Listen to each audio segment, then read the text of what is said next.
నమస్కారం. ఈరోజు మనం విజయనంద్ గురూజీ గారు రాసిన దైవశక్తి అనే పుస్తకముంది కదా, అందులోని కొన్ని చాలా ఆసక్తికరమైన ముఖ్యమైన ఆలోచనల గురించి కాస్త లోతుగా మాట్లాడుకుందాం. సరే, ముందుగా మనందర్నీ కలిపే ఒక చాలా చాలా ప్రాథమికమైన ప్రశ్నతో ఈ చర్చను మొదలుపెడతాం.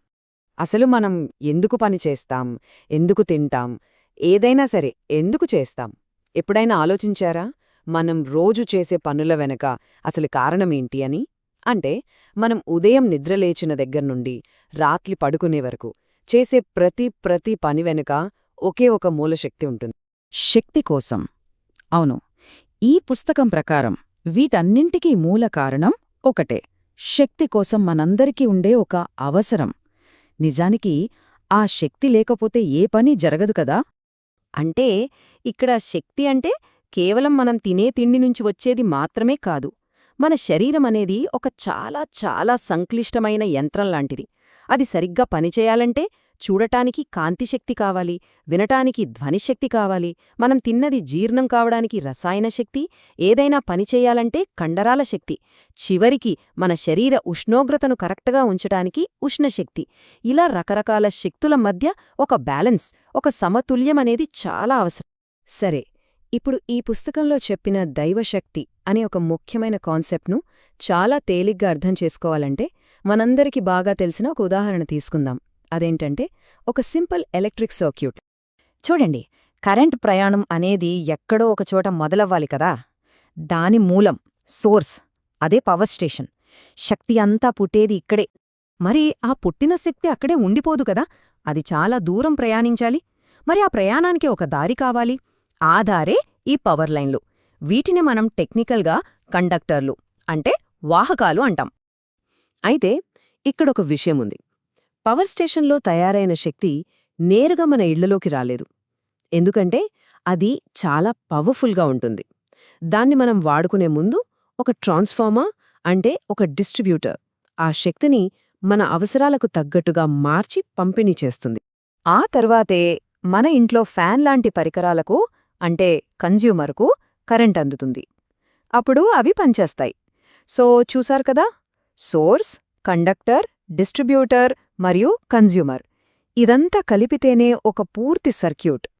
అంతా బానే ఉంది, కానీ ఈ ఎలక్ట్రిక్ సర్క్యూట్కి మన జీవితానికి సంబంధమేంటి అని అనిపిస్తోందా? అక్కడికే వస్తున్నాం.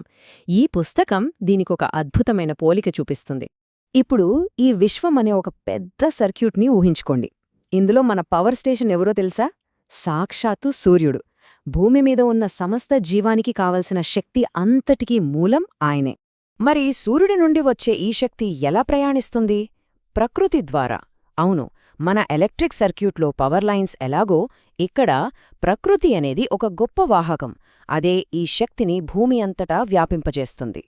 మరి ఈ శక్తిని అందుకునేది, స్వీకరించేది ఎవరు? ఇంకెవరు? మనమే, మానవులం. అంటే ఈ ప్రకృతి అనే ఒక గొప్ప శక్తి జాలం నుంచి, ఎనర్జీ గ్రిడ్ నుంచి శక్తిని స్వీకరించే సామర్థ్యం మనందరికీ ఉందన్నమాట. సరే, అప్పుడు సహజంగానే మనకి ఒక ప్రశ్న వస్తుంది. ఇంత శక్తి మన చుట్టూనే ఉంటే మరి మనకెందుకు అది ఎప్పుడూ అనుభవంలోకి రాదు? దీనికి ఈ పుస్తకం చెప్పే సమాధానం చాలా సింపుల్. అది శక్తిని గ్రహించే మన వ్యక్తిగత సామర్థ్యం మీద, అంటే మన కండక్టివిటీ మీద ఆధారపడి ఉంటుంది. ఏ తత్వశాస్త్రం ప్రకారం మన వ్యక్తిగత స్థితిని 3 గుణాలు నియంత్రిస్తాయి. అవే తమస్సు, రజస్సు మరియు సత్వం. మన ద్వారా శక్తి ఎలా ప్రవహిస్తుంది, అసలు ప్రవహిస్తుందా లేదా, దాన్ని మనం అడ్డుకుంటామా లేక స్వేచ్ఛగా వెళ్లనిస్తామా అని నిర్ణయించేది ఈ 3 గుణాలే.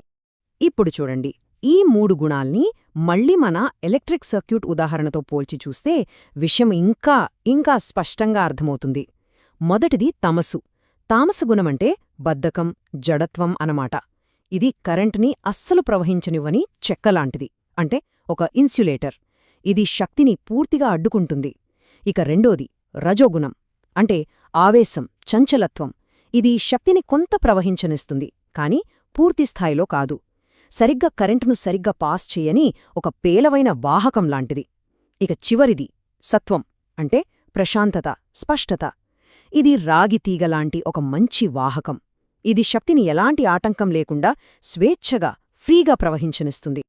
అందుకే ఈ పుస్తకం మనల్ని మనమే ఒక ప్రశ్న వేసుకోమని చెప్తుంది. మన అంతర్గత స్థితి మనం ఎంత విశ్వశక్తిని స్వీకరించగలమో నిర్ణయిస్తుంది. మరి మన స్థితి ఏంటి? మనమొక బంధకమా, పేలవమైన వాహకమా, లేక ఒక మంచి వాహకమా?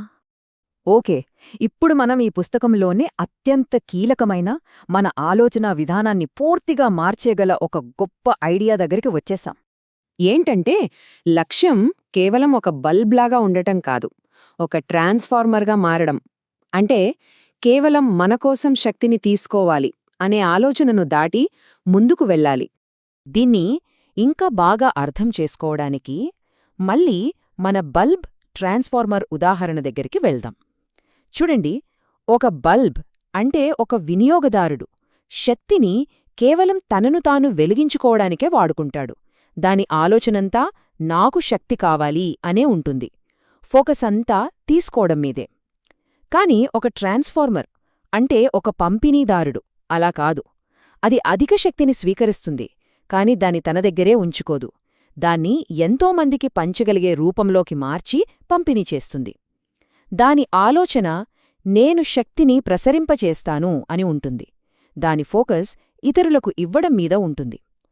ఒకరు అహంకారంతో నేను ఎవరో ఒకరుని అని ఉంటే, ఇంకొకరు నేను ఎవరో కాదు, కేవలం ఒక సాధనాన్ని అనే స్పష్టతతో ఉంటారు.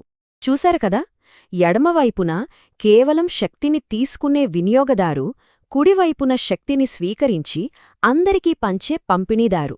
ఇది ఒక గొప్ప మార్పును సూచిస్తుంది. ఎప్పుడూ నాకు కావాలి అనే స్థితి నుండి ఇతరులకు ఇవ్వగలను అనే ఉదారమైన స్థితికి మారడం. అంటే నిజమైన శక్తి అనేది దాన్ని దాచుకోవడంలో, నిల్వ చేసుకోవడంలో లేదు, దానికి ఒక వాహకంగా, ఒక ఛానెల్గా మారడంలోనే ఉంది. ఇందులోని అసలైన పాఠం ఇదే. మన దృష్టి పొందడం నుండి ఇవ్వడం వైపు ఎప్పుడైతే మారుతుందో అప్పుడు మనం ఆ శక్తిని ప్రసరింపజేసే ఒక అద్భుతమైన వాహకంగా మారతాం. మరి విచిత్రమేంటంటే, అలా మారినప్పుడు మనలోకి ఇంకా ఎక్కువ శక్తి ప్రవహిస్తుంది. మరి ఈ మొత్తం విశ్వశక్తి ప్రవాహంలో మనం ఏ పాత్ర పోషించాలనుకుంటున్నాం?